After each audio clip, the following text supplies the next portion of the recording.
What's going on, everybody? Sorry, no pre-show tonight. We, a little bit behind, but I think we got everything all squared away. We'll see you in about 3 minutes. If you haven't had a chance to like the show, please do so. Throw a quick like and a share. Make sure you get it out there. We would appreciate it much. Be back in just a few minutes. Hang in there, everybody.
What is going on, DUM Nation? We just did our first journal entry over at the DUM Club, along with previous episodes, home videos of the family and friends, pictures, things like that. It is a pretty amazing thing. You get the Cost Club membership, you get a quarterly gift box, you get discounts to the DUM Show.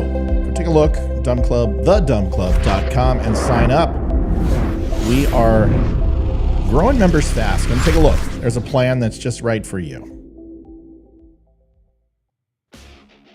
Hey, Hog Twins here. Check out our friend Matthew Spirit at his podcast at The DUM Show and his website, don'tunfriendme.com. Yeah. Adjusting transmitter output. This is the Don't Unfriend Me Show with your hosts, Matt, Leroy, Amy, Olivia, and Mike. Geopolitics, military analysis, and election coverage. Coming to you live on the Spreely.tv network and all major social media channels at The DUM Show. Honest, direct, unfiltered. We can agree, we can disagree. Just don't unfriend me. What is going on, Don't Unfriend Me Nation? Welcome to the Don't Unfriend Me show. We've got a meet and greet next weekend. We had our first one, hoping to have more people. Hi, Hayde. Can you do Dad a favor? Can you grab that camera right there? And we are struggling because we have... I don't know what happened, but it's okay. Haiti, what I need you to do is just pick her up, look at me, and turn it towards... Should I put it on the tape? Try to put it on the tape, but for some reason, it keeps moving. Remember you said the other night it's moving? Isn't that... See? So, isn't that crazy? So put it on the tape. Put it on the tape. That's... Put it on the tape. We're going to fix it. So just make sure it's on the tape. Okay. Look at this. We got a full... There's Olivia's station. Okay. See that knob right there? Yeah, that one. Turn that. Now you can spin it freely. Isn't that cool? All right. Now, right there. Stick it. I don't know what the hell happened. It's probably... Stick it hard. It wasn't tight enough. All right. That's cool. Okay, that's enough. You're the best. Yep. Love you, sweet pea. Thanks. Hey, You know what I'm going to ask? Would you mind? Yeah. Orange. Love you. What a good kid. She's the best. So yeah, we've got a group chat coming up here. I think it's next weekend. Yeah, next weekend. Last time we had about, 10, 11 people. It was good. Had Olivia and myself there. We'll try to have some of the other hosts there. And the DUM Club. It's good. By the way, give you a quick update. I'm going in tomorrow. And somebody asked me on the last part of the show, hey, are they going to put you under now? So I won't do, if I could get away with not doing Novocaine, I would not do Novocaine. But I can't, even though I don't get fully numb, and that's one of the problems. But I will not take sedatives unless it's absolutely an emergency. I won't take Vicodin so no, I will not. In fact, I don't even do nitrous. So I'll go in there and they'll do the teeth, and they're saying it's going to be a 2.5 hour procedure, which means 4. I just put on my music and zone out, and then that's it. So that goes on tomorrow. By the way, new shirt is available, folks. It's pretty cool. We're pretty excited. We have the No More in 24 shirt available. And listen, this was a painstaking development process. It took me a long time to design this darn thing. I didn't think it was going to be this long to do it. But people were very picky. They wanted a certain shirt and they wanted it to look a certain way. And lo and behold, that's what they got. So we are official. And this shirt is available. No More in 2024, along with coffee mug and long sleeve shirt. And if you have not seen it, it's pretty simple. It's not simple. It's a pretty complex shirt. 1980s style shirt. And I had the thought for it because I was looking at Joe Biden. I'm like, God, what a robot, And then I was thinking about Ronald Reagan. And I'm like, God, he's such a far cry from Reagan. He's just horrible. And I don't know why. I said 1980s and in my head, and came up with a 1980s retro shirt showing Kamala and Joe Biden as punks. I can't tell you why, but it resonated. And here's the logo if you haven't had a chance to see it. No, I don't want to open Photoshop. It's loading. It's coming across right now. There it is. And it has, we can zoom in here, which is great. So it's got Joe Biden, and I've added a little bit, a China. Instead of blood coming out of the bandana, it's actually a China with the stars and sickle. And I put the big guy across his neck. And it's got, Kamala with a broken tooth and looking like Kamala. It says No More in 2024 with Donald Trump in the lower corner and as a Lego. And that's it, folks. Ready to go. So the shirt is available. Thank you, darling. Can you do me one last favor? Yeah. I think downstairs or upstairs or somewhere on my Apple had my wireless. Your AirPod Pros? They're downstairs or they're upstairs, but those need to be plugged in for my dentist appointment tomorrow. Would you mind helping Dad out? Yep, I'll plug Can I tell you how freaking amazing you are? I know, I'm just the best. Yeah, okay. That was exactly what I thought of. Love you. So anyway, new shirt is available, ready to go for your perusal. And last thing before we get started, we are a 100% tip-orientated show. So if you have the ability and you've taken care of mom, you've taken care of dad, a brother, sister, husband, kids, and you've given to your local veteran charity, you can go to linktapgo.com/thedumshow, or just go to thedumshow.com and you can tip accordingly. What's great is that if you do it on YouTube, you get to say a few words, and I'm adding that. So if you want to put a message on here, you want to comment on something that we're talking about, you can do that and it will show up and we'll read it on screen. Let's get to it. We got a lot to do. We were looking last night and we were taking a look at 270 to Win, one of my favorite places that is now riddled with commercials. Ugh. And I wonder if they're going to have a pay option on this, because I will not use this. And I'm going to tell them. I'm just going to be like, guys, I use this every year, and you guys are killing me. These pop-ups are they're horrendous. They're one every second. It's horrible. Anyway, I'm going to open this up for you so you guys can see.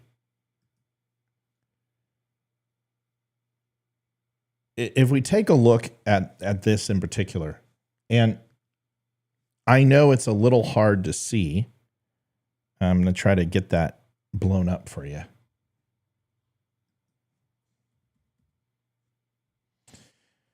So you can take a look at 2024 electoral votes, and this is showing, based on predictive analysis, where they think the election is going to go as of right now.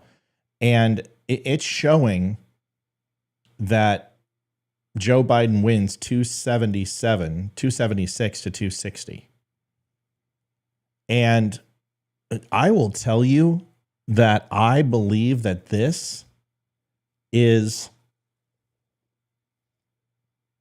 a pretty lofty expectation for the liberals. I think if Democrats actually believe that they're going to hold Michigan, Wisconsin, Minnesota with no challenges, I would be very, very surprised, because here's the problem. If you look at this, there's only one state that Joe Biden is polling better than Donald Trump in these swing states. These ads are, I mean, my site has ads, for God's sakes, but this is ludicrous. There's got to be a sign up page for this. There's got to be, I'm going to call them. I'm like, listen, you need to give me an ads free version. This is bullshit. I promote your site all the time, but I can't do my job with this. This is horrible. I might have to make my own. Maybe that's what I'll do. I don't mind these side ads. That's fine. But this whole thing of covering the map is crap. Anyway, so you've got a situation where Minnesota, Wisconsin, and Michigan, and you're talking a total of 35 electoral votes right there. This belt is a Democrat stronghold. This would be very similar to Oregon, Washington, and Nevada, and Colorado, and New Mexico falling. You have to add all those up to equate to Minnesota, Wisconsin, and Michigan. In other words, it's basically a 60% of what California's electoral votes are. So it's a very, very strong belt. But you've got problems. You got Minnesota with Ilhan Omar, and you've got her redirecting the Muslim vote. And it's not like he won these states by hundreds of thousands of votes. In some cases, 30, 40, 50,000 votes. So if she impacts the Somalian vote in Minnesota, it absolutely can impact the state. Wisconsin has always kind of been a toss-up. Was in 2016. If we go ahead and take a look, we'll go back to it. You'll see that definitely went Trump. And then Michigan, obviously, with the auto workers, they're not too happy with Joe Biden. So what Joe Biden is trying to do is, I want to add one more state to this, which then makes it as prominent as California. If you go across this belt, is Pennsylvania. And Pennsylvania is an extremely vulnerable state because Pittsburgh and Philadelphia benefited from COVID more than any other state as far as mail-in ballots. And that's not going to be the case this time. So they're going to have to do the get out and vote thing. But the problem is that African Americans are not excited about Joe Biden. They are tired of his lies. They're tired of the Democratic Party lies. And at this point, they may not vote for Trump, but they're certainly not going to vote for Biden. And a lot of people are moving towards RFK. And this is what happens when you have an extremely unpopular candidate, is that it's not that Donald Trump's going to win the election.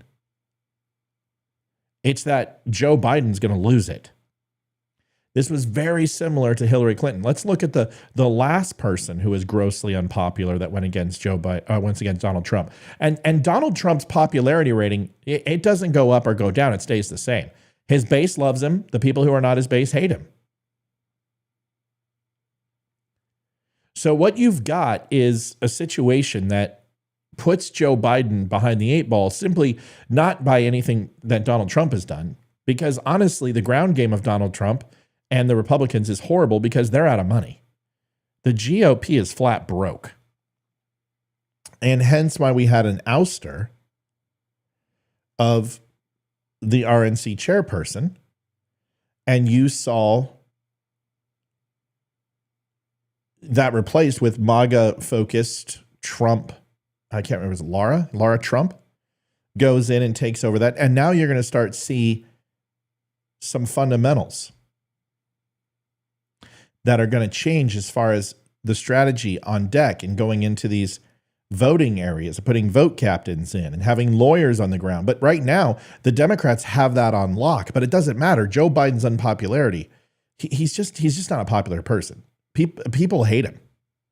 And even the Democrats hate him, but they don't hate him more than Trump. So you gotta consider this. You put one state like Pennsylvania in play, this election's over. Assuming he gets Georgia, assuming he gets Arizona, and the polling is telling us that he's getting Georgia and Arizona. They're number 1 and 2 as the biggest deficits for Biden. And in no time in U.S. history has any president behind in the swing states as much as Joe Biden is 6 months out of the election has ever won. No president has ever won with the unpopularity rating that he has. No president has ever won with the inflation rate that he has. No president's ever won with the economy the way it is. Now, people are like, well, the Dow went up 40,000. It's to 40,000. Yeah, that's great. So people with 401ks and retirement plans are doing well. That's wonderful. Good for them. But do you feel that that's secure? Do you feel that we're one interest rate away from that plummeting? Do we feel that we're one major company from laying off 100,000 employees from absolutely seeing that tank? The stock market has been on a bubble, and now it is almost too big to fail. Is that you will see people come in and be extremely bullish on stock. You'll see people come in and make large investments on stock, and you'll see a mass sell-off, and then people who invest ultimately are keeping that afloat.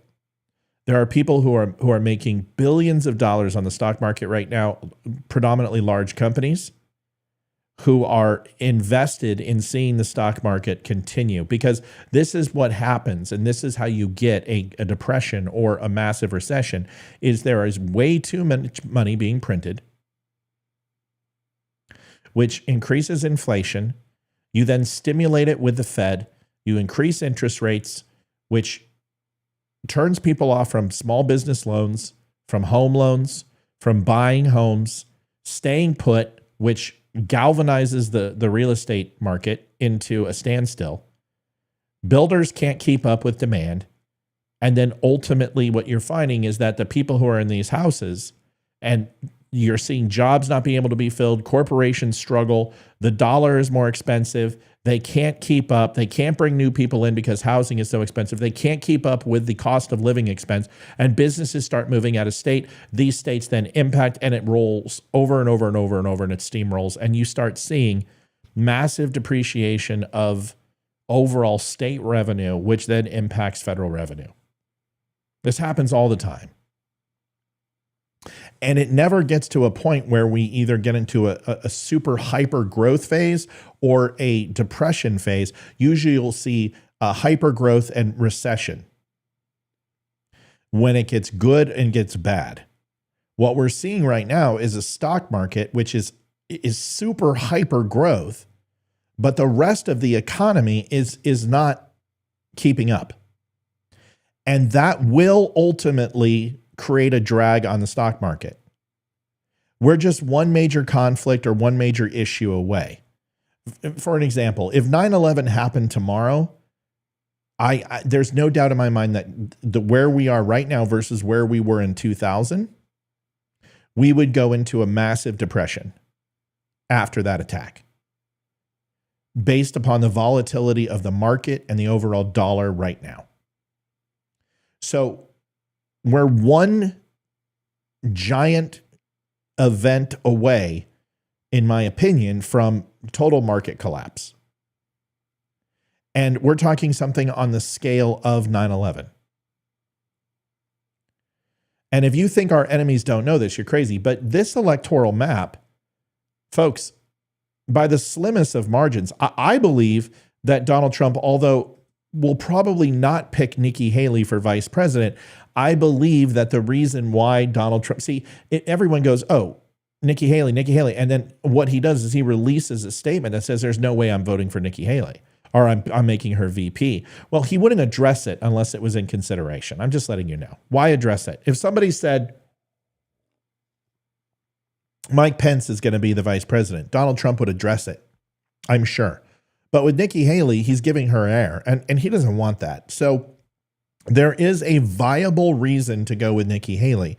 There's also a viable reason to go with somebody who brings him a high level of votes, who people like, who's popular.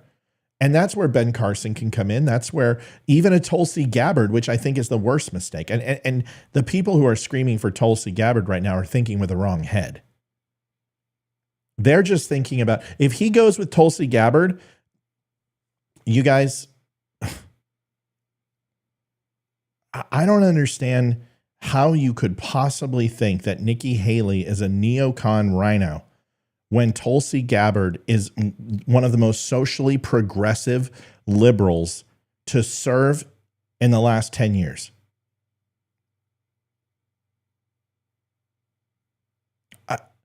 I don't understand it. And trust me, if Tulsi Gabbard is the VP pick, I will absolutely shellac her voting record and her policies, because everyone's like, oh, she changed her heart. Wait, you're telling me that she literally switched every major platform she believed in? Tulsi Gabbard is not the person. I think Ben Carson's a good choice. I still think Nikki Haley in the cabinet somewhere is going to help, because he's got to bring in that middle. It's not Nikki Haley. If fucking Chris Christie had those votes, I would say Chris Christie. This is about winning. It's not about picking the prom king and queen. You need to get somebody who's going to bring you states. And when you're talking about a race, folks, that has New Hampshire possibly being one of the considering factors, simply because it's so damn close. I showed you this last night. Let me change my camera here. Now, the whole reason I'm talking about this is because this is what we do. This is what I bring you, is election coverage more than anything. We do a lot more than that, but this is the time when we shine, this channel. You've got New Hampshire, which is showing, if you take a look at the vote, a 276, 260. So let's play a little bit. All right, let's play around. Let's go ahead and let's just something that is absolutely possible is Wisconsin going red. Boom, race is over. That's it. It's over. If I want you to know how incredibly large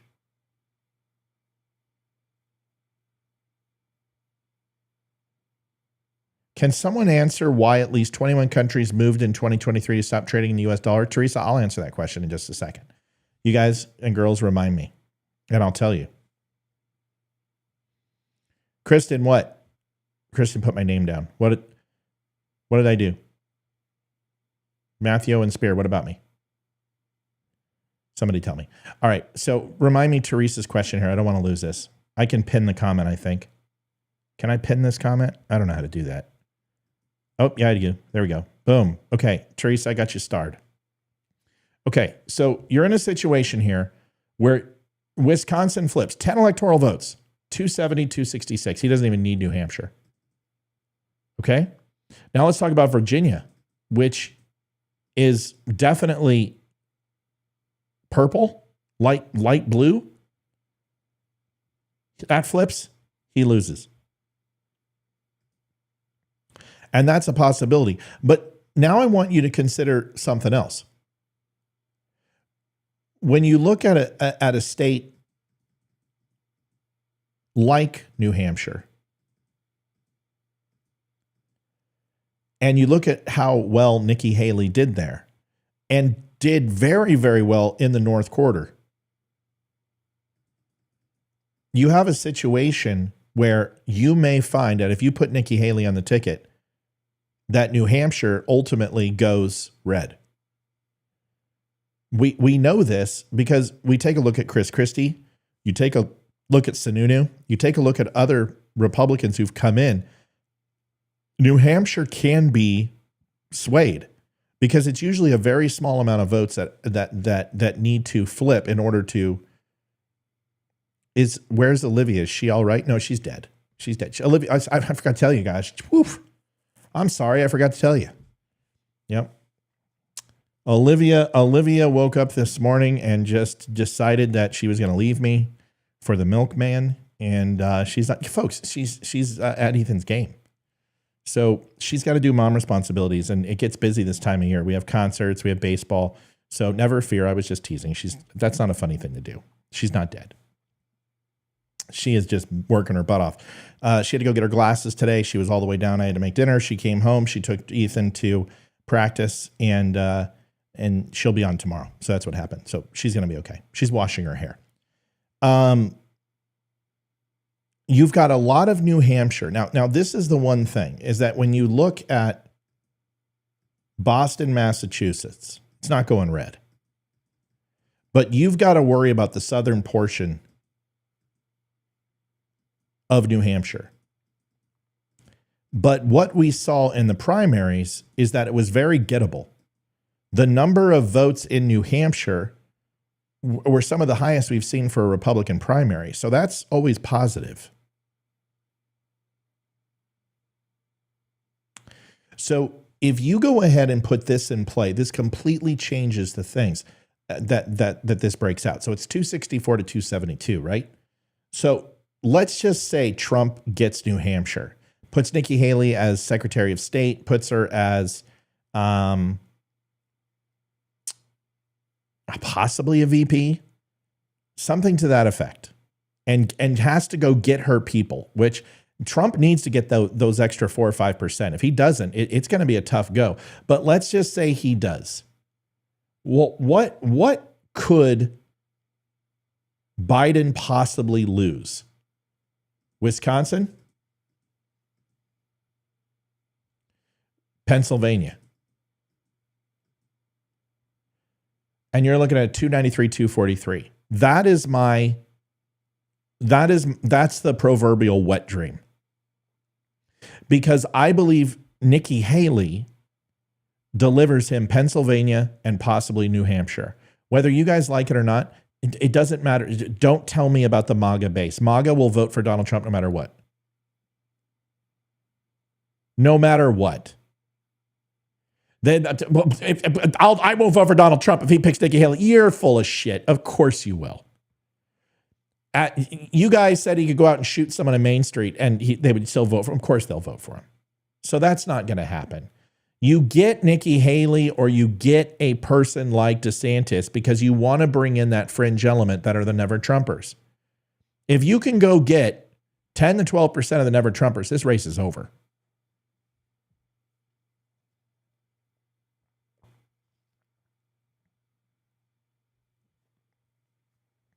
Dean says, did you see Wisconsin's new law about banning drop boxes? Wisconsin does not want to be under the microscope again. Out of all the states, Wisconsin and Pennsylvania, that's why they might flip, is because they don't want the scrutiny. They don't want the scrutiny. Wisconsin was not happy with the way the last election went. They want to create as much simplicity to their election process as humanly possible, and so does Pennsylvania. Pennsylvania is sick and tired of being called the corrupt state. This is why they're both in play, is because Democrats, there's a fine line between cheating and circumventing election law. There's a big difference. And both parties ride that line between cheating and circumventing law. And you may think that there's a difference. You may think there's not a difference. There is a difference. The difference is that they use judges and they will use certain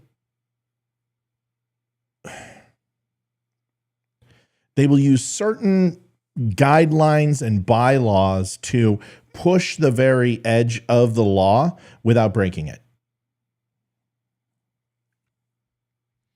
Last election, Trump got 74 million, actually. Biden, apparently there's only 130 million registered voters. Hello. No, Jason, that's not what happened. Okay, Jason, this is supposed to be your first time here on the show. You can call in 804-212-2208, or we can just do this quickly. First of all, there are a hell of a lot more than 130 million registered voters. What you're asking is, what you're stating is, do we consider 130 million registered voters active or not? See, a lot of people register to vote at the DMV, and they don't vote. So saying that there's not 130 million registered voters, well, that's not true, because then you're going to go ahead and qualify the 2016 election, because you look at 2016, look at the amount of voters, tell me where they were. We did this last night. Go look at 2008 or 2006. Where were we with voters? So when you see that 61% of the population of registered voters turned out, that's not saying 320 million, because that doesn't make any sense, does it? If 81 million show up and that was only 63% of Joe Biden's capability of voting, that's a ridiculous number. That doesn't represent 326 million people. That's showing of registered voters. So there's more than 130 million registered voters. It's just they don't vote. The problem, and Dominion has nothing to do with it. I haven't had people come in and do this in a long time. So pardon me if I seem a little frustrated, because I thought we had really kind of taken care of this. But I haven't heard Dominion in a while. I mean, dude, that's like old school in the stolen election, spinning of yarns is the Dominion service. That thing was put to bed a long time ago. When you send out 50 million votes in mail-in form because people can't go to the DMV because of lockdowns on COVID, and the wait at the DMV is 6 months and they can't register to vote. So you go ahead and you send out mail-in ballots to anybody who voted ever. And then you go ahead and glue people to the TV where CNN is running a death ticker and say Orange Man is bad and he's a Nazi. And they're at home and they do, look, there's two things that they do in the day. One is to hear the birds chirp during COVID. And the second thing is go to the mailbox. You're going to see an increase in votes. And that's what we saw. And then with ballot harvesting, which is a questionable procedure, but is legal if you follow the laws of your city, county, and state. It's just a matter of time before Democrats who have those grassroots door knockers in place, which we didn't have in 2020, we don't have in 2024, because like I said, the RNC is bankrupt. Democrats beat us at our own game. They skirted the laws better than we did. They went to the judges. They used emergency powers through COVID to change each state's law. This happened for 9 months before the election. They utilized the USPS. They utilized the backlogs and the underworkers, knowing that Donald Trump was going to shoot down the $900 million request from Nancy Pelosi to hire more USPS workers. He did. That gave them the excuse to say, okay, well, now we need to count for 3 weeks. We need to go ahead and stop checking IDs in Georgia. And the reason why is because we don't have enough people. Okay, well, we're not going to have it we're going to count the mail-in ballots last. We're not going to go ahead and count that during election day. We're going to count that over, a 10-day period extension, a 7-day extension. We had never seen anything like this before. And it happened all under our noses. So when people are saying stolen election, that's ridiculous. That was in broad daylight. It was in broad daylight. And everyone's making up these grandiose conspiracy. You don't need to. You just go look at the numbers. This all happened. There's legislation. There's HR bills for this that were not pushed through state legislatures. It was judges. Judges used executive powers to do this. Executive emergency powers that were placed on by the governor in the states. And judges have the ability to circumvent state law based upon the constitutionality or in an emergency situation. That's just the way it works. You don't have to like it, but everyone, Dominion, George Soros, and broken pipes and 2,000 mules. It's not that complicated. It's not that complicated. Jason, even, yeah, I'm not even going to entertain it. It's just a question that you're not serious. Because you can actually look at you can get the overall number of people who voted. There are, of course, dead people vote in elections. Of course, there's loved ones who send in their votes. And I can show you thousands of arrests that took place when people were, including Republicans, who sent in votes and sent in ballots that were from deceased loved ones. I can show you houses that received 8 or 9 ballots during COVID because of the multiple redundancies. You had counties that were requesting ballots. Then you had states requesting ballots. Then you had districts requesting ballots. Then you had the RNC and the DNC requesting ballots. You had multiple entities requesting ballots for SFU homes, single family unit homes, requesting 6 or 7 ballots going for that entire home by 6 or 7 different entities. And people are like, why do I have 8 ballots? This isn't hard. But you're certainly not saying that there were 30 million dead people who voted in the United States election, because the numbers are absolutely 100% not supporting that, even a scintilla of that percentage. Now, our registry screwed up in California. They screwed up in Arizona. They screwed up in Virginia, Pennsylvania, Wisconsin, Michigan, Minnesota, Montana, everywhere. Yes. And that's something that needs to be taken care of. You have millions of people who have immigrated illegally into California who were counted in the census, which kills you on your local elections, which kills you on your state elections, doesn't impact the presidency in any way, shape, or form, because those people don't get to vote in California. You can think all you want that illegals get to vote for the presidential election. No, they don't. That's like saying, it's just as bad as liberals saying, oh, you can go buy a gun at a gun show without ID anytime you want. No, you can't. Yeah, I went into a parking lot and there was a guy selling them out of the truck. Yeah, that's called illegal. Yeah, so laws don't necessarily stop crime. So to say that certain states are allowing illegals to vote for the presidential election, it's not true. They can vote in some local elections. It's not right. They shouldn't be able to vote at all. They're not even American. But to say that they're voting in federal elections, it's not true. Are there people who maybe take IDs, maybe take social security numbers and get an ID of a person and then go vote? Yes, absolutely. Are the voter registries completely screwed up? Yes. Are there redundancies, people voting in California who don't even live there? Yes. Arizona? Yes. All those things are true. Is it 30 million votes? No, it's not.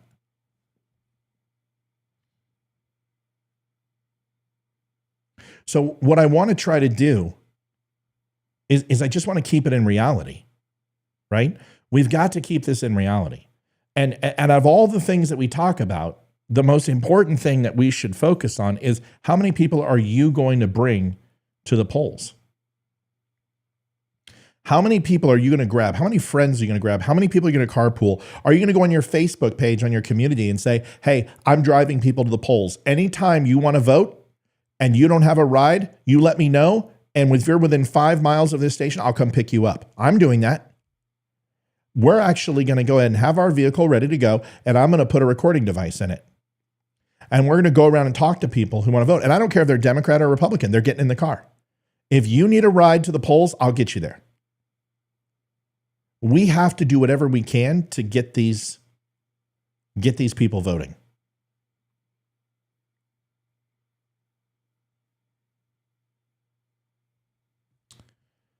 So when we look at this, right now, 6 months ago, there was no path for Donald Trump to the presidency. None.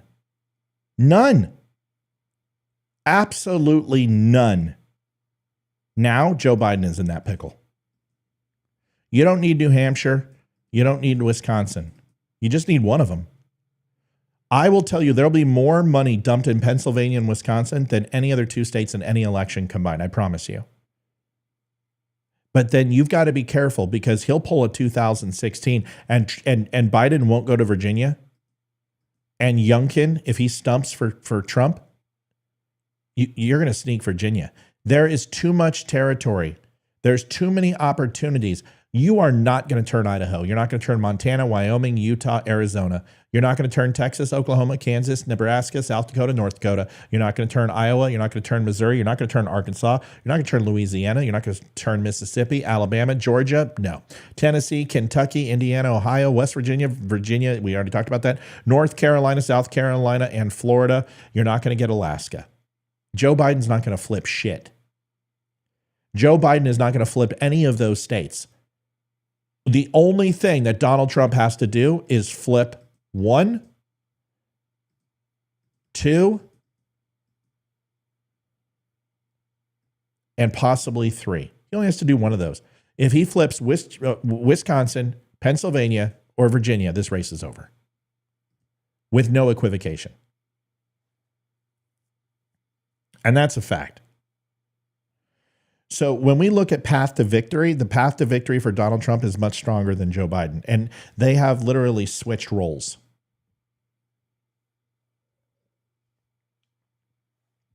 Okay?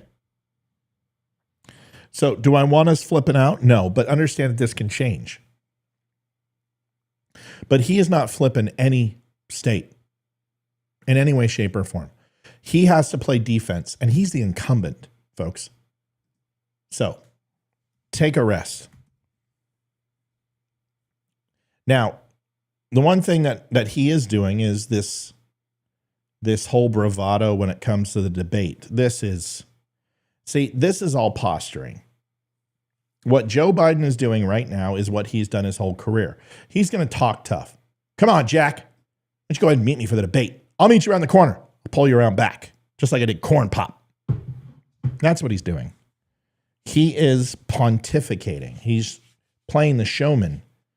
But he is going to put so many stipulations and regulations on this crap and this debate that it's not even going to resemble a debate. He doesn't want a debate. Folks, by the way, I know Olivia's not here, and I know I'm not nearly as pretty, but we have a goal that we've stretched for 3,000 this month to continue to keep the show free, pay for the show, do all that, and bring it to you.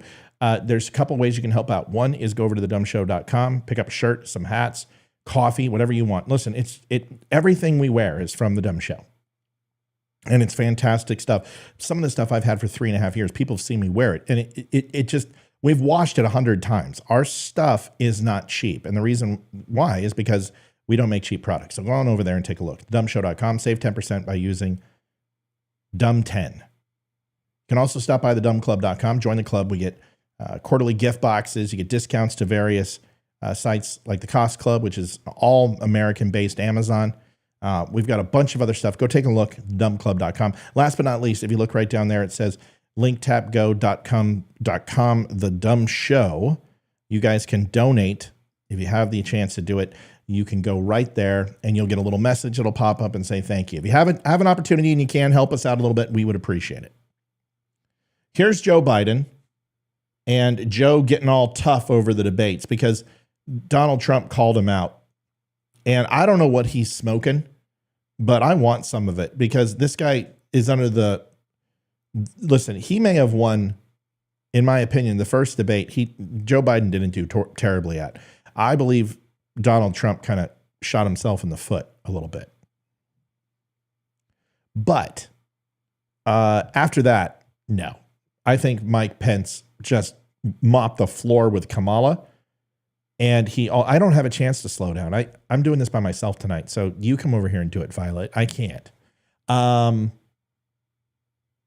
You got a situation where Joe Biden lied on that stage so many times about his son. He lied about money in China. He lied about the laptop. He lied about his position on busing, on fracking. I mean, I could go on and just give you hundreds. Yep, pin question, I got it. I can give you hundreds of examples of things he lied about. Teresa says, can someone answer why at least 21 countries moved in 2023 to stop trading in the US dollar? Yeah, because there are no other options. And you have China, you have Russia, you have North Korea, South Africa, and Iran consolidating into a new Axis dollar. And it's not the American dollar, and they're creating their own world currency. and countries are jumping ship. Now let's understand, out of the 273 sovereign countries in the world, and there's more than that, the big dogs, which would be England, France, Saudi Arabia, United States, Canada, Mexico, more European countries than you can stake a stick at, Japan. The big dogs, which make up 99% of the global economy, are staying with the US dollar. But you've got Russia, you've got China. But you also need to understand is that Russia is not in a good place financially, and China is in a massive energy crisis, and that is going to catch up to them at some point. So this is a way for people to dissolve themselves away from the American dollar. But in the end, I don't anticipate this being a massive movement. It's concerning. You need to look at it. And I think 50 years from now, it has an impact. But in the short term, Russia's in a major conflict. Iran is in a major conflict. You have two legs immediately cut out. North Korea is not a player. And Russia and China is either going to be in a conflict with Taiwan or continue to play hind tit to the United States. And remember this, China is buying up U.S. property just like Saudi Arabia and Japan and other countries have in the past too. So you're not seeing, Jason, dude, which Q site did you come from, man? Jason, have I seen you before? Do we know each other? Have you been on my show before? Or are you brand new? I'm like, am I going to have to like get some sculpting tools and work with you a little bit? Some of these WEF New World Order conspiracies have been going on since the 70s. And I understand that people like to think that there's this New World Order that's going to take over the United States and they're going to dissolve our currency and, you know, they're going to make us a global economy where we're going to have kings and stuff. I've heard this stuff for a long time. And let me just tell you that if the United States goes bankrupt, there goes the entire world economy. If the US dollar crashes, so does every other economy in the world. Because every economy in the world is tied to the United States and its dollar. And it's not the US dollar that's the concern, because it's not gold bullion, it's not a silver certificate, it's none of those things. It's tied to OPEC and it's tied to the Middle East. And Saudi Arabia has used the American dollar for its currency. So if the American dollar fails, then Saudi Arabia fails. The amount of money in the Middle East is pretty extensive, as you know. And a lot of countries are invested in the Middle East. Therefore, they're invested in the American dollar. The fact that China, the fact that Saudi Arabia and other countries have so much of the United States debt purchased, I mean, you're talking like $2.3 trillion of debt alone that I've seen in the last, I think, 7 years purchased by China and Saudi Arabia. And I think it's closer to 9 over the last 3 decades. That's like basically a loan shark picking up somebody else's bad gambling debt, you know? Yeah, I know what the petrodollar is. I just told you that. Yeah, Jason. Petrodollar. Yes. Thank you. So for you to assume that some bookie is going to go buy up somebody's bad debt and then just simply let it foreclose on itself, that's not the way this works. Now, China is invested in the United States. They're invested in our real estate. They're invested in our infrastructure. They're invested in our shipping. And they have moved their currency and their liquid currency into a hardline investment into real estate in the United States. They do that because it protects the Chinese currency. So for anyone to assume that China wants to see the United States fail, it's a very ridiculous notion. And to assume that there's 16 guys who at a Davos summit, you know, a couple hundred people who are going to go ahead and implement the World Economic Forum and Schwab and everything else, when this has been going on since the 70s, I've heard this. This is just like the rainforest. This is just like the ozone layer. This is just like, you know, carbon footprint and global warming. This is the Republicans just crazy with no nuance and no basis of this massive takeover that's not taking place. And I know it's cute and I know it's fun and I know it's exciting to talk about this, but we're giving ourselves and the government way too much credit. Who are they? Are they the people who can't keep a secret who conducted 9/11, or are they this master freaking, you know, just black cloaked cloak and dagger, empirical unit that dominates the world in secrecy and plays these clandestine operations? Which one is it? They can't find their ass with two hands, and they do January 6th and the FBI gets caught, or they are these master manipulators that nobody can catch. Which one is it? Because half the time you guys have all the answers. Oh, they stole the election. Oh, it was bioweapon labs. Oh, it was the United States that put COVID on here. And then you give them credit for this master conspiracy of the World Economic Forum that nobody knows about, and we need to constantly talk about it. Which one is it? Are they inept, or are they just these master conspirators? Which one? Is the Illuminati and the Trilateral Commission, or are they just what? So this is where I have a problem, is that we talk out of both sides of our mouths. We sit here and give all these conspiracy theories about how amazing the government is, but they can't even do the most basic things, like not make it completely obvious that 130 million people registered to vote, but there was 151 million votes. So obviously there was a stolen election. That's not the way it works. Yeah, Jason, it's all the above. Yeah, that's convenient, but there is no fact. It's just like trust the plan. It's just like bioweapon labs in Ukraine. It's just like the ghost of Kyiv. It's all bullshit. And, guys like you espouse this stuff, and because it's fun. It's like the National Enquirer for y'all. It's WWF and WWE wrestling to you guys. You don't have to have any substance. You don't have to have any proof. You just write it as you go along. And then when it doesn't pan out, you just change it. But people like Ashley Babbitt, they don't change it. They go and they get shot and killed over something that they thought was true. You get people like BLM that go and burn down freaking cities and attack cops because they believe some narrative that unarmed black shootings are actually prominent in the United States when there's only 17 on average for the last 20 years.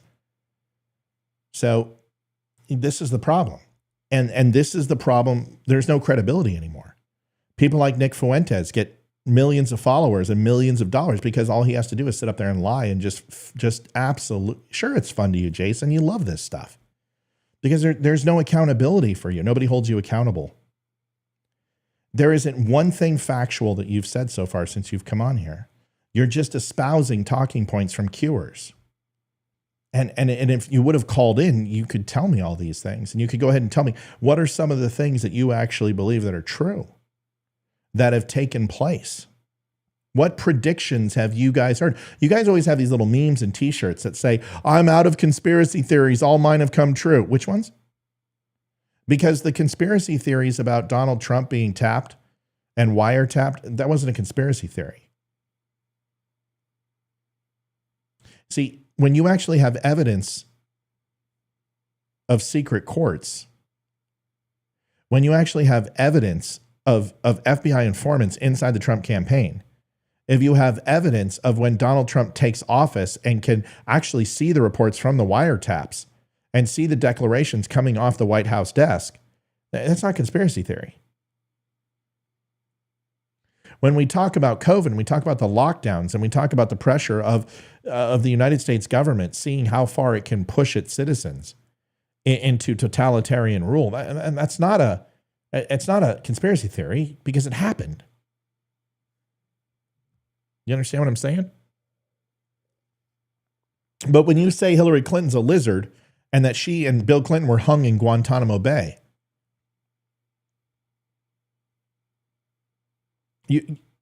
there's no credibility and there's no accountability when you come back and you're wrong.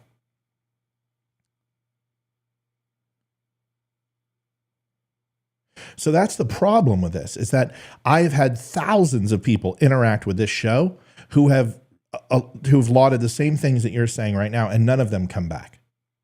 And it's not because of my, wonderful disposition and, charming good looks that they stay away. It's because they are embarrassed. And when they keep saying these things over and over and over, and they're not true, and they keep kicking the can down the road, and people like Ashley Babbitt go out and get killed, and 57,000 people go to a Trump rally, and some of them go into the Capitol because they trust and believe being led by these people, and then they find out that they're a bunch of liars and grifters who are simply just trying to make a dollar. And listen, I'm not one to talk. I'm trying to make a dollar too. But what I don't do is sell people's hopes and dreams and lie to them in order to make a dollar. I give them the truth, and then they get to decide if that's worth anything. So what my hope is instead of trying to dissuade people from voting and trying to make it seem all hopeless, is maybe what we could do is have a semblance of hope and take back our country through the keys that our founders gave us and try that resort. And if it doesn't work, then we move to the next phase. But as of right now, it's what we have. We have the right to vote. And if you don't want them to steal an election, then make it so big that they don't have a choice. Because if you take Christians and gun owners and you add those two demographics together, that's 150 million people. If every single one of them vote, Joe Biden, it'll be the biggest blowout in presidential. It'll be the biggest. You could take every blowout in presidential history. We're talking Walter Mondale and Ronald Reagan. We're talking Carter. We're talking McCain. You take the biggest presidential election ass kickings and put them all together, and it will not equate to 150 million people voting. And what would happen to Joe Biden? No, Jason, the red wave is not incoming. That's the problem. It's because we said that in 2018. We said that in 2020. We said it in 2022. And we said it in 2023 and 2024. There was no red wave, and there isn't going to be a red wave. And the reason why there won't be a red wave is because everyone keeps saying that the election was stolen. And everyone keeps saying that the red wave is coming, and people rest on their laurels. It should be, there aren't enough votes. You need to get your ass out there and vote. I don't want to hear the word red wave ever again from anybody. Because every time there's a red wave, the only time I see it is on an Ocean Spray commercial. We haven't won anything since 2016. The GOP and the Republican Party have been an abysmal failure for almost 10 years. So sorry, dude. I don't want to hear red wave. Anyway, man, I've given you a lot of time. Maybe you can call in. Here's Joe Biden talking about the debates. Enjoy this.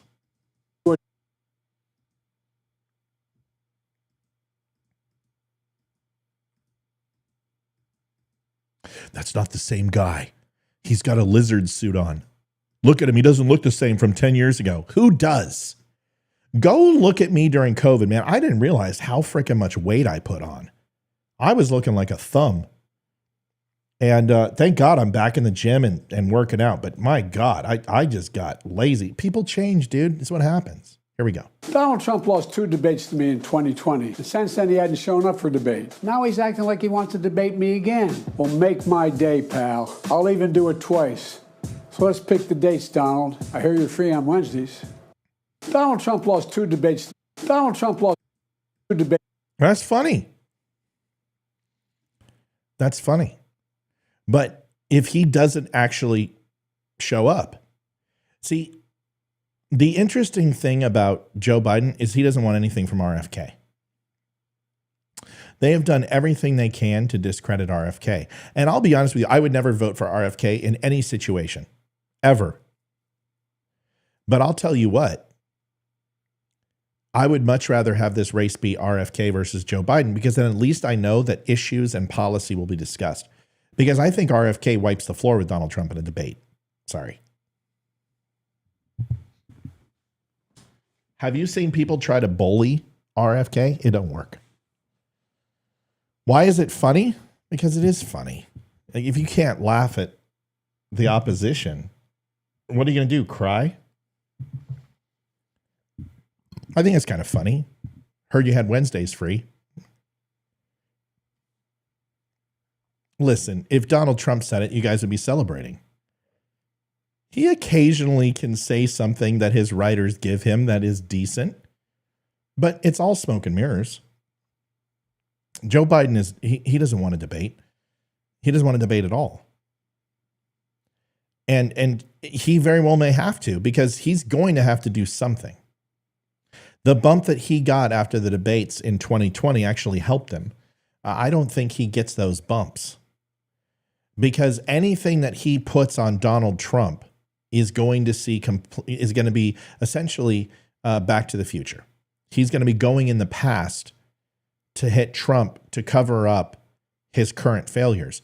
So Trump gets to go, okay, well, let's talk about Iran. Let's talk about the laptop. Let's talk about Hunter. Let's talk about cocaine in the White House. Let's talk about your payments to China. Remember all those things you lied about in the debates? What happened to fracking? What happened to you? We were energy independent. I thought you were going to go ahead and continue those. I thought you said you were going to do coal. What happened there? Hey, what happened to all your climate deals? Hey, what happened to student college debt forgiveness? Didn't the SCOTUS say it was unconstitutional what you're doing? So really, who's the dictator, me or you? He's going to destroy Biden. He's going to crush him. That's Jason. That's why you're from the United Kingdom. I knew it. I knew you weren't an American. I could just tell. Fucking English. You guys drive me crazy. I played rugby with you guys. I got my ass kicked by y'all. I love British SAS. I love your rugby players. Football is an American sport. I haven't gotten over 1776, so not a big fan of the English. I think you guys are one of the worst empires in world history, period, ever, period. And you got off light. You hid behind the United States after we kicked your ass off of our freaking continent. We had to save your ass in WW2. We had to save you with Iran and save face there. We had to save you versus terrorists and proxies during the 80s and 90s. We had to save you from the blitzkrieg from Russia going in, bringing tanks into England and parking them on your freaking London. And if we wouldn't have had a Cold War with Russia, that would have happened. And you guys got off easy. I literally think every single country that English imposed tyrannical rule against should have gone to the crown and be able to take a shit right in their freaking hat. But that's just me. Yeah, World War I. World War I, World War II. That's all right. I'm just not an England fan. Yeah, War of 1812. I mean, we can just sit here and talk about this all day long. I mean, I can't stand the English. So, but Jason, you're okay. You're just, you know. Yeah. Next video want to put up here is, I want you to listen to this. Joe Biden came out and they said that they were going to make marijuana a class 3 and take it from a class 1 controlled substance. Yep. Cocaine in the White House twice now. Yes, that's correct. So you're going to take marijuana. And Jason, don't be upset. We always pick on the English here. I have much love. Much love. Spent a lot of time with English military, and I got much love. You're Welsh. That's always what you freaking... I'm not British. I'm Welsh. It's not United Kingdom. It's not England. It's UK. You guys always... Come on. You're all British. You're all Brits. You're all Brits. I'm Welsh. You know what? I've got as much Welsh in you than you do. If you saw my lineage, you would be... It's insane. French, Dutch, Irish, Scottish, Welsh, English, Greek, African American, Jewish. I mean, dude, I'm all over the place. But yeah, you don't get to hide behind I'm Welsh. I'm from Wales. Sorry, I'm not an English bloke. I'm not British. I'm Welsh. Yeah, it might be a different color of shit, but it all smells the same. No offense. It's okay, Jason. I like you. All right. I want you to listen to something. Joe Biden is so desperate for the youth vote. He's coming out. And he's like, yeah, marijuana. We're going to make it a class 3. You know what that means? It's still federally banned. It doesn't matter. When it comes to the banking industry, when it comes to the loans to go ahead and have these distribution facilities and these distilleries, it's all controlled by the banks. The taxation as well. Right back, Matt. I've got loads of mates in UK and US. All right, cool. Glad we like each other. I'm just giving you a hard time, Jason. I know you've been on the show before. You've been around here a while, but I can't believe you brought up the freaking Dominion shit. Anyway, so what I don't understand is how you think a bunch of stoners are going to get off their couch and vote for you. Seriously, it's like giving away college loans. Those people are in their mom's basement. They can't even work. You really think they're going to get up and vote for you? The one thing that you can guarantee is when you give people free shit, you're going to have to pay them to do what you want them to do because you've created that that mindset within them. Folks, do me a quick favor before we get to the video. I want to show you one thing. If you have not been to the DUM Club, we're letting it grow. It's growing every day, and it's getting bigger and bigger every day. So it's pretty simple. What you do is you come down here and you can sign up, but you go to bonus content, and this is password restrictive, but in here we've got photos behind the scenes. You come in here and see my time on the field at the World Series Astros, where I got to carry the flag out. Me working out, which is always fun. Hayden, growing up, family photos, stuff like that. You know, just we try to bring you guys into the circle a little bit, the circle of trust. Videos, which is one of the cool things. I mean, there's a lot of things that are cool, but you can actually go in and see old episodes. We've got some of the first episodes here. Some videos of skeet shooting and going to playoffs. And then our DUM meetings that we have, which we're having our next one here in a week and a half, which you can go to. And we all get on Skype and I think our Zoom. And last time we talked for almost 2 hours. And it was just a conversation. It wasn't me talking at you. We all had our video on and we just had a conversation. It was great. So you should come on over and do that. And then I am now doing articles that are free from the DUM News. If you become a member, you get free articles with no ads. But I'm going to be doing some journal entries. And these journal entries are fairly high quality content. This is the first entry. And this one is about getting outside your comfort zone. You will not see ads, so those will all be gone for you. But you get a free gift. And you actually can download it. This is something that I made for Tim Cook at Apple and a couple of executives at Apple. And it is a full diagram of tools for change, leadership change, and it's poster size, so you can print it out. So we're doing little things like that. We have quarterly gift boxes, but you know, this is something I drew, I put together, and you can print it out and put it in your office. Just little things like that we're going to try to give to you. So if you haven't joined the DUM Club, go to thedumclub.com and take a look. All right, first video. Here we go. Sorry, I'm going too fast. Here is a video about inflation. You guys remember this? I did a show on this where he came out and talked about inflation. Watch this. Talking inflation. The overwhelming consensus. Talking inflation. The overwhelming consensus. Okay. Seriously? I've got the fastest internet. A little bit and then go back down. No one's talking about this great, you know.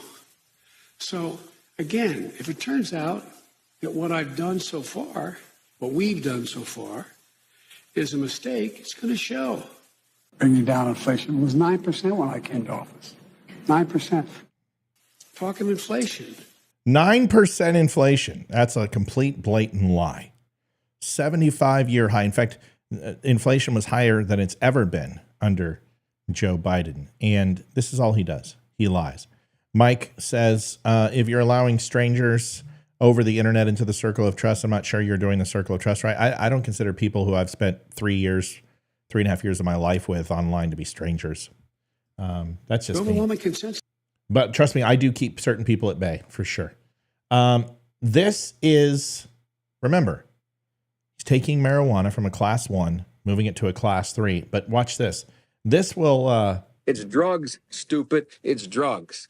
It's drugs. I just want to show you how dumb Joe Biden is, because this was him when it came to the crimes bill. Now, this is the guy that imposed the 3 strikes rule. This is the one that did Clinton's crimes bill that was inherently racist and ultimately 100% targeted black people and African Americans. Listen to this.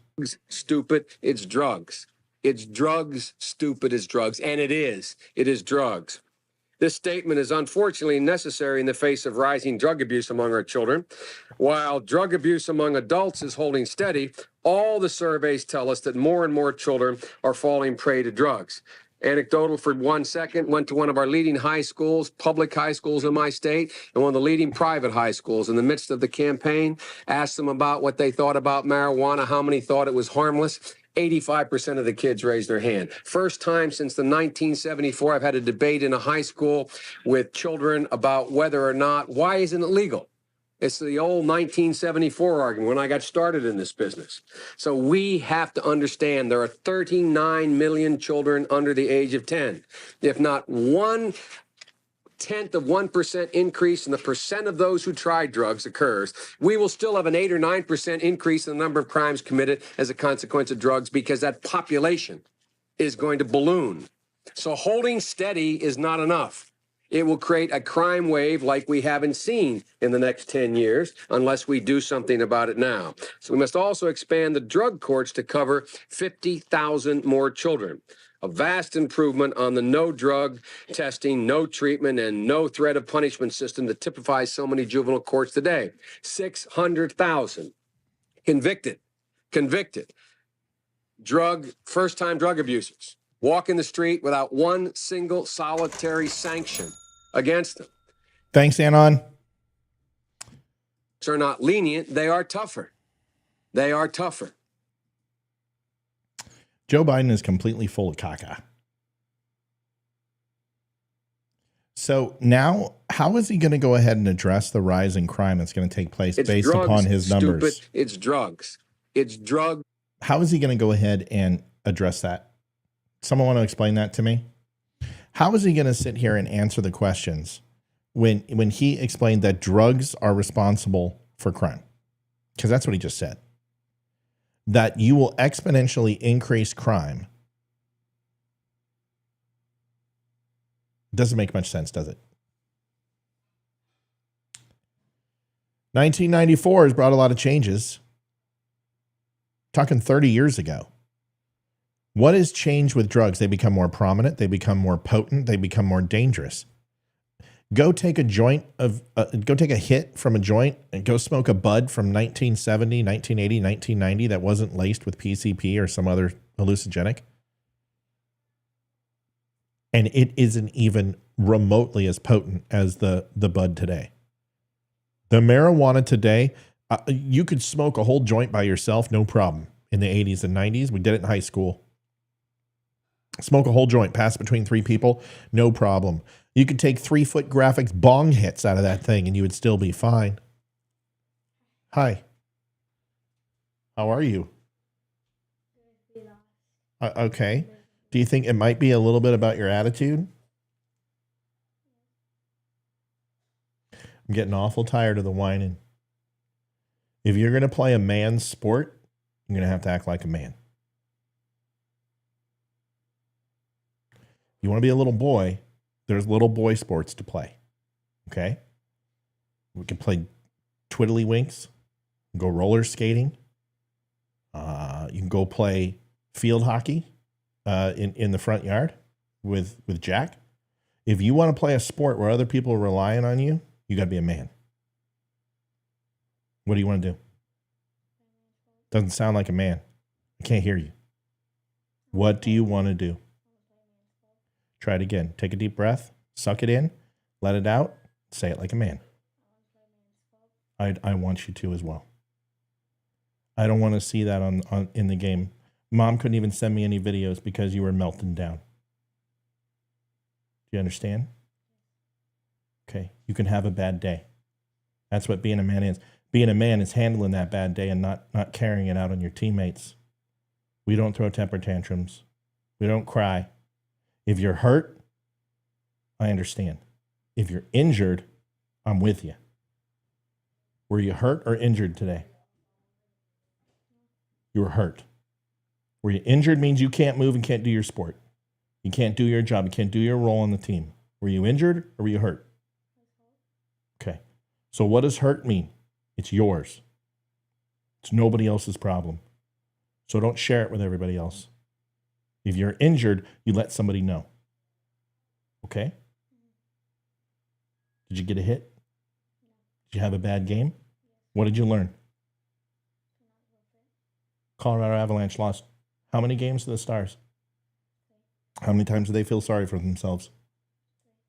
What did they do last night? Why? You don't think they wanted to cry? You don't think Makar and Nate wanted to cry? They can't cry. They have a job to do. They're men. Okay? Come here. I'm sorry you had a bad game. I love you. It happens. Hey, I'm still proud of you and I love you. Get out of here. A man would be able to open this himself. I am not. I am not. Get out of here. I'll see you in about 20 minutes. I love you.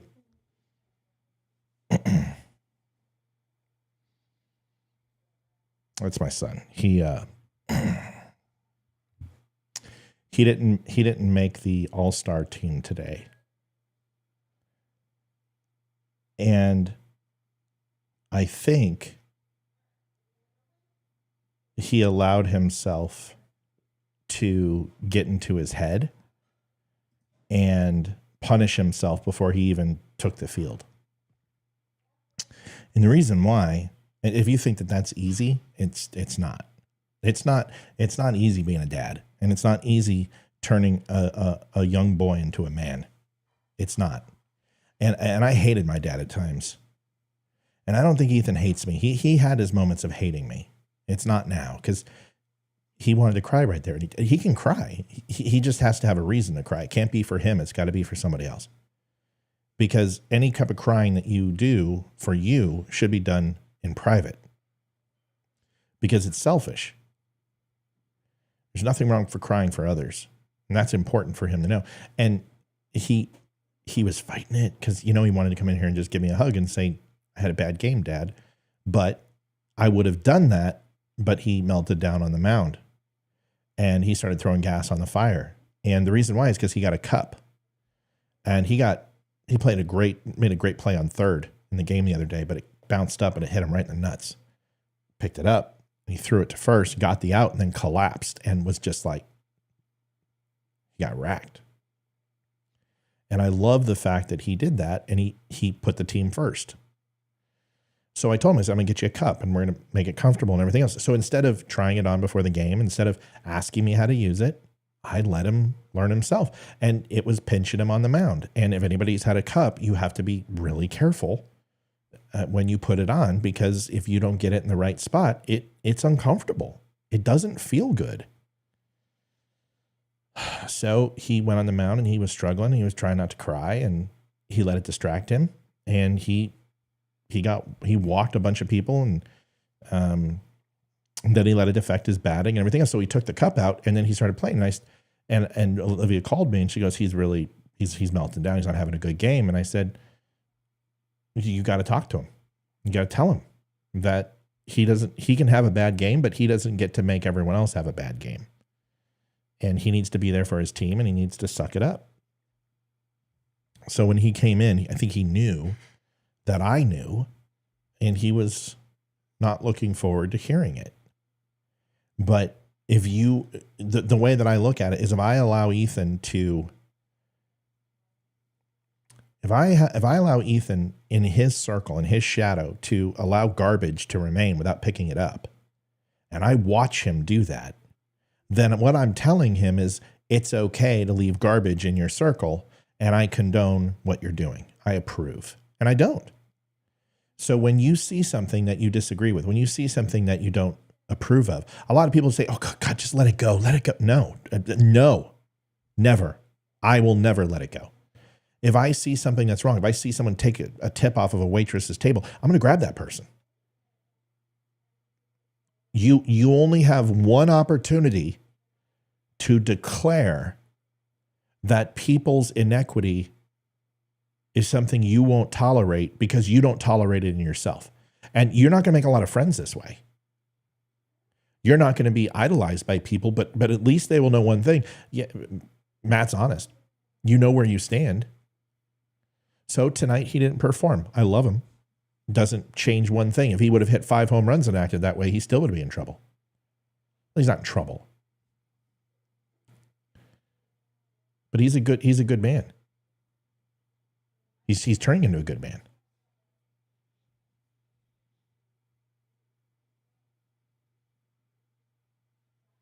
That's it.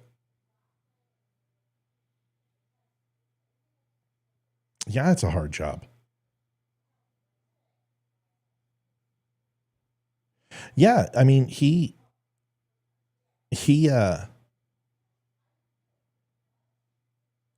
wanted to be on the All-Star team, and I said, how many at bats did you take over the winter?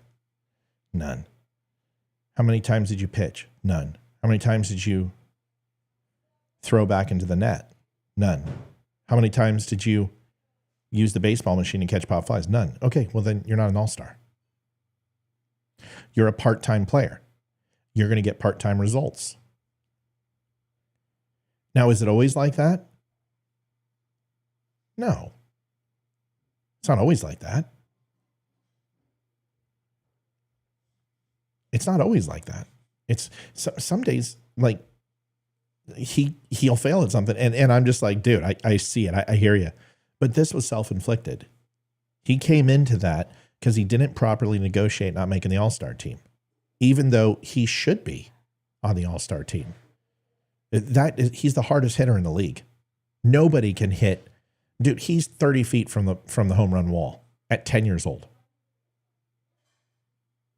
He's 30 feet from the home run wall at 10 years old. You guys have seen his hits. They're freaking ridiculous. He crushes it. He's a decent pitcher. He thinks he's better than he is. He's an amazing first baseman. Holy shit. I've never, it's where balls go to die. But he's got to take responsibility for when he is the problem. And this is a perfect example is the Colorado Avalanche. Colorado Avalanche went into Dallas and thought that Dallas was going to lay down like Winnipeg. Well, Dallas they're a wagon. They are an amazing team. They are probably one of the best put together teams that I've seen since the 2022 Avalanche. I think the Avalanche are better. They would definitely be better with Valeri Nichushkin and Gabriel Landeskog, but you have two all-star players off the roster, and they're still one of the best teams in hockey. Go figure. The Avalanche can actually come back from a 3-1. They can win tomorrow. And then if they win tomorrow, it's a final game 7 because they stop feeling sorry for themselves. They lost Valeri Nichushkin. They lost Taves. He was sick. They lost games at home. They should never lose game at home. They were the winningest team at home. They had a record. Nathan McKinnon, out of 82 games, scored 80 times at home. 80 times. The only other person who even get close to that is Wayne Gretzky. He missed Gretzky's record by like 7 games. The whole point is this. I didn't have that. I didn't have that, Dad. My dad wasn't around. And I didn't take an interest in stuff like that because he didn't support the things that I was interested in, like art. I love to draw. I'm an amazing artist. I didn't like sports. And therefore, he just completely was disenfranchised with me. But I'm the same way with Hayden. The same way with her plays, the same way with her singing, the same way with her chorus, the same way with her acting. Is she lost a big role. She wanted to be Mrs. Potts. And I said, hey, what did you do to earn it? My voice is good. Great, but how are your acting skills? Oh, I can act. And obviously not, because you didn't get the part. And there's nothing wrong with being honest with people. There's nothing wrong with being direct with people. There's nothing wrong with it. We have gotten to a place where we've forgotten that it is our job to help guide and mold the next generation. And how we learn how to do that is to recognize our own imperfections and ensure that our children don't have it. And then they will do the same for their kids. And then eventually we'll get to a place of maybe not some utopian future, but at least to a place of self-awareness where people own their own shadow. They own their own 3 foot. They own their own circle. And they're responsible for anything that happens within it. And as long as your intentions are good, and you're designed to ensure that you protect the sanctity of that 3 foot circle and that shadow that you cast and how it impacts others. Imagine what type of society we would have if that would take place. Maybe it's lofty, but I'm going to do whatever I can to ensure my son's ready for it. He's going to be fine. Some people would think that that's harsh. I don't. Let's go to this video real quick. Actually, I got to do a quick break, quick commercial. We'll be right back. Listen to this. We're shipping these out on June 1st, folks. You only have 14 days to get on it. And Jason's going to have to cut off in probably 10 days to make these, to ship on time. Then we won't be shipping them again for probably another 45. These are an amazing gift.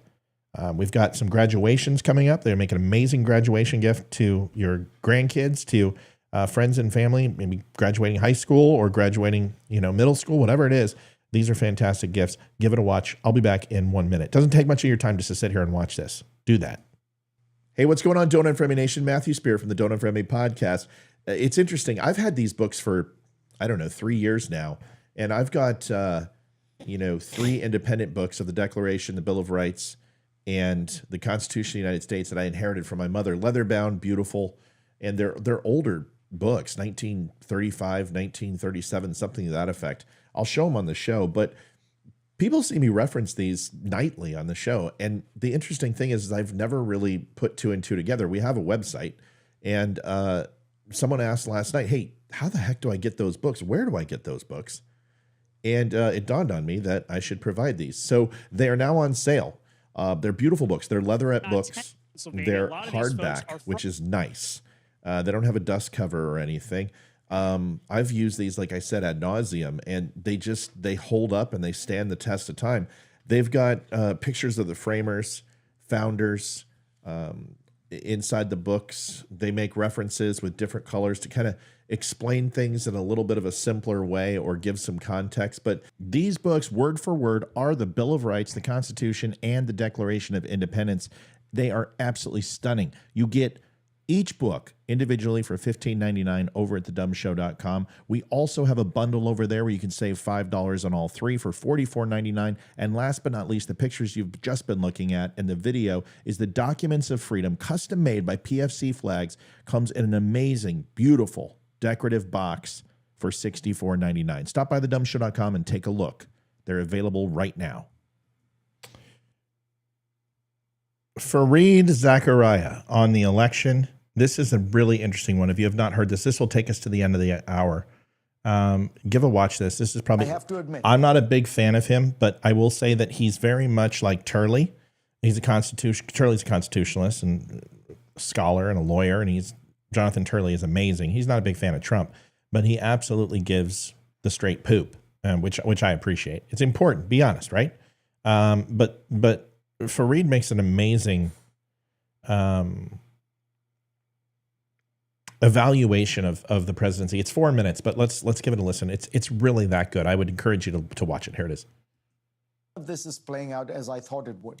Trump is now leading in almost all the swing states, but behind those numbers lie even more troubling details. As someone worried about the prospects of a second Trump term, I think it's best to be honest about reality. I understand that polls are not always accurate, but in general, they have tended to underestimate Donald Trump's support, not overestimate it. I doubt that there are many shy Biden voters in the country. The economy has been in a robust recovery for more than 2 years now, with unemployment hitting a 54-year low in 2023 and increasing only slightly since then. But Biden is getting little credit for it. The shift here is stark. On the question of who voters trust more to deal with the economy, Trump has a 22-point lead over Biden, according to an NBC poll from January. This marks a 15-point bump for Trump compared to the same poll in 2020. Perhaps this is because inflation is a far more pervasive problem than unemployment, affecting all Americans every day. Perhaps it's because people's views on the economy now are largely derived from their broader attitudes towards the candidates. But whatever the reasons, it's a stunning reversal in the midst of a relentless stream of good economic news. On cultural issues, Biden and Democrats benefit from the opposition to the Republican Party's position on abortion. But on the other great cultural issue, immigration, Biden is 35 points behind Trump as to who would handle it better. And I do wonder whether abortion will be as large an issue in a presidential race, given that reversing Roe v. Wade threw the issue to state governments and legislatures and not the federal government. Perhaps the most worrying new trend for the Democrats is that far from being the more unified party, they are now bitterly divided over the war in Gaza. Yep. Bernie Sanders has said the eruption of pro-Palestinian protests could be Biden's Vietnam, and even invoked the specter of Lyndon Johnson choosing not to run for re-election in 1968 because of the opposition to that war. The analogy is far-fetched. America then was itself sending hundreds of thousands of troops to Vietnam, with more being recruited from college campuses every week. But there's no denying that the party seems more openly divided than it has been in decades. Only 33% of Americans said they approved of Biden's handling of the Israel-Hamas war, which is now opposed both by people who think he is too soft and people who think he is too hard on Israel. Meanwhile, Republicans seem to be uniting behind Trump. Whatever opposition he faced in the primaries has largely melted away. And the trials against him keep him in the spotlight, infuriate his base, who sees him as a martyr, and even may serve to make him the object of some sympathy among people in general who believe that his prosecutors are politically motivated. This happens to be true, in my opinion. I doubt the New York indictment would have been brought against a defendant whose name was not Donald Trump. A majority of Americans are skeptical that Trump will be able to get a fair trial, according to a CNN poll. And I haven't even mentioned Robert F. Kennedy Jr. and Cornel West and Jill Stein, all of whom would probably take votes away from Biden. Let me just tell you that Fareed is an intellectual. And if you think that my show doesn't sound exactly like his, it does. And I have never watched him. You have to be very careful to lump all Democrats in together. You can learn something by watching. This is the first time I've watched his full show. Now, I've seen him on the debate stage. I've seen editorials that he's done in opinion pieces, but I've never watched his show. In fact, I haven't watched CNN in months, but this is the truth. Some people don't like the stuff that I deliver because it makes them feel icky. How many Democrats feel icky because of him right now? So now all you have to do is role reversal and realize that the next time you feel icky, why? What's being said that's bothering you? Is it things that are actually the truth? Or are they the things that are lies? Because most of the time, it's the truth. Cornel West will poll votes. He will only poll 0.4%. But Jill Stein has the potential to poll 3.5% to 4%. She polled 7% against Clinton. And RFK is polling 15 to 20%. And here's the thing, is Nikki Haley's polling 20 to 25% from Trump. So there needs to be some things that take place, don't you think? But anyway, I just think it's interesting. Yes, we'll ship to the UK. You got to pay the cost. It's expensive. But this is probably the best piece I've seen. And not because he's saying the things I'm saying. It's not because he agrees with what I'm saying. It's the fact that he is on the other side and he has broken this down from a clear and in-touch perspective, something that we should covet. And if this had Fox News logo on it versus CNN, you would all watch him and find out what time his show is on because he would become your new favorite. You know this is true. You going to bed? You okay? Yeah. Nuggets play today, so it's the game's on right now. You want us to wake you up? No, I can watch. We'll watch it in the morning. Go Nugs, dude. Hey, they're going to close down tonight. Jokic figured it out. On final 7 games, the guy averages 36 points, 13 rebounds, and 12 assists on closing out the series games.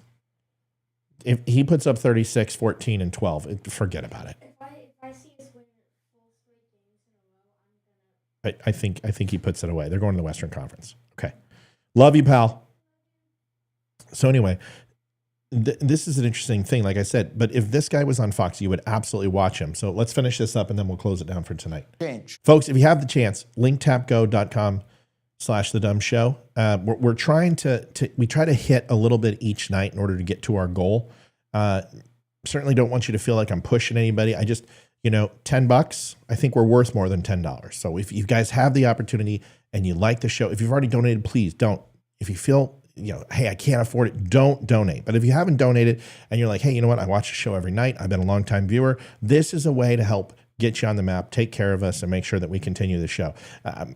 Beautiful wife will be here so you can feel better about donating tomorrow. Here we go. Polls do suggest that were Trump to be convicted of a What's up, felony, Still Point? it could shift votes in Biden's favor. The administration may be able to pull off a ceasefire in Gaza and then a broader political settlement that gives Palestinians political rights and Israel diplomatic relations with Saudi Arabia. Trump could always embroil himself in some kind of scandal. But trend lines are not working in Biden's favor. He needs to do something bold and dramatic to seize the initiative on asylum policy, for example, and reverse these numbers. The one that troubles me the most is on the question of who was the more competent. Joe Biden led Donald Trump by 9 points in 2020, but Trump now leads by 16 points in January 2024. That 25-point shift could be a reflection of people's sense that the president's age is affecting his capacity to govern.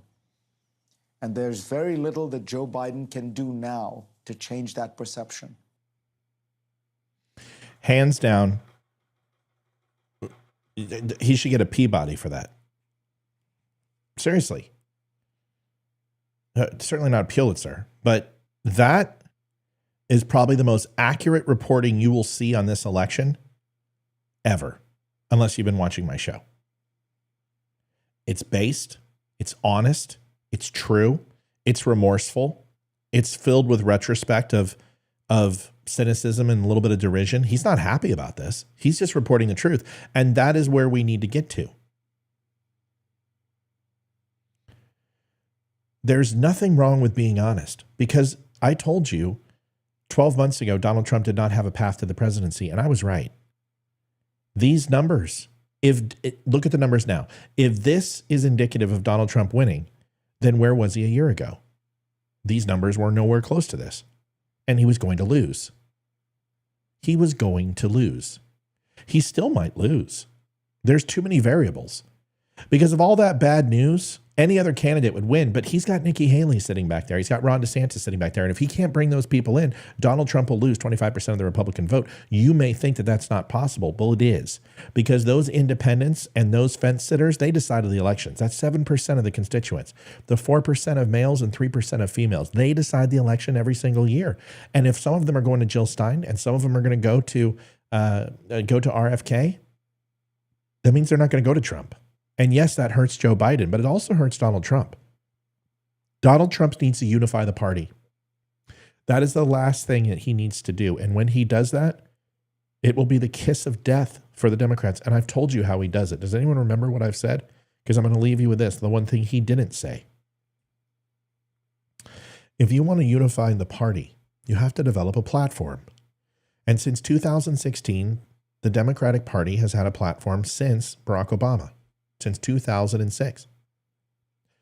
Republicans have not had a platform. We don't know what it is to be a conservative anymore. We overspend.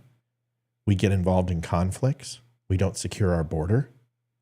We wash away on certain policies and trade ponies with things that are supposed to be our ideology and the things that make us conservative. We're not a small government institution anymore. We're not fiscally conservative. We're not led by our Lord and Savior. We don't believe in the sanctity of life when we're willing to trade it away at a cost of votes. Who are we? And who should we be? Because we need a re-envisionment. We need to clarify who we are as a Republican Party. Donald Trump can do that. I said a long time ago he should grab Ron DeSantis. He should grab Nikki Haley. He should grab Chris Christie. He should grab Noem. He should grab Carson.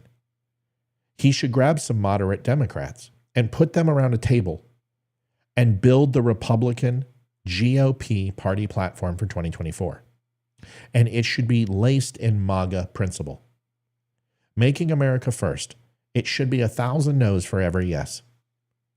If you do that and you build a party platform, a contract with America, so to speak, like Reagan did with black people, like Reagan did with every constituent. Donald Trump did that in 2020. You remember I recommended he did that. And he built a contract with black Americans. He did. And it is why he is following through with amazing poll results from black people right now and has increased his overall productivity with African Americans 12%. He's reaching almost 19 to 24%, depending upon which poll you read. That's incredible. It's unreal. Now you need to go ahead and get Republicans back on the train. You need to make sure all Republicans, former Tea Partiers, the religious zealots, the Christian conservatives, the alt-right, the Freedom Caucus, the hardliners, the GOP, the establishment, the uniparty, and we don't have to agree, but when we are on the open and we are on our camera and we're in committee, we stand united shoulder to shoulder, and when the doors are closed, that is when we argue vehemently. Republicans need to take a page out of Democrats' book. This is the show I did today. Go watch it. We need to stop the party infighting. We need to stop the pundits infighting. We need to stop the talking heads infighting. Ben Shapiro, Candace Owens, them fighting is not good for us. The Hodge twins is sitting with Jake Shields and going after Tim Pool is not good for us. The speaker being constantly under sniper fire for his position is not good for us. We need to remember, do that in private. Donald Trump is the leader of the Republican Party. He got his wish. Now he needs to create a party platform that makes sense to reestablish what it means to be a conservative. If you do that, you unify them together. And that is something Joe Biden will never be able to go ahead and stand against because the Democrat Party is more divided than it's ever been. They have no leader. The juxtaposition of the Democratic Party is to make it up as we go along. Republicans have been in that trap now for about 15 years. We have got to get out of it. We need to establish what we stand for, who we stand for, under God and under America first. If you can focus on that, you will bring the country together. At least the ones who will outvote Biden. Folks, thanks for watching. I appreciate you. Tomorrow we will have a new article. It's Red Friday tomorrow. If you haven't bought your red shirt, please go do so. Tough day. We expect Olivia's return tomorrow to be a little bit better, helping us get to where we need to be. I want to thank the people who did have a chance to donate today. Glenn, I appreciate your donation as well. It means a great deal. Some days are a little bit tougher than others, but we thank you for everything you can do. Once again, if you have not had a chance, stop by thedumshow.com. Get yourself signed up, if you would not mind, to the DUM Club. And we will have our meeting coming up, I think, on the 25th or something. Glenn, thank you for the donation. We appreciate it. Folks, we'll be back tomorrow with a new recorded show, new news. If you haven't gone to thedumnews.com, please do that. God bless. Thanks for watching. We'll see you tomorrow. Olivia will be back, and we will have all the dummies in the house. I think it'll be the first time we've had a full house in a while. Thanks for watching. See you later. Bye-bye. Adjusting transmitter output. This is the Don't Unfriend Me Show with your hosts, Matt, Leroy, Amy, Olivia, and Mike. Geopolitics, military analysis, and election coverage. Coming to you live on the Spreely.tv network and all major social media channels at The DUM Show. Honest, direct, unfiltered. We can agree, we can disagree. Just don't unfriend me.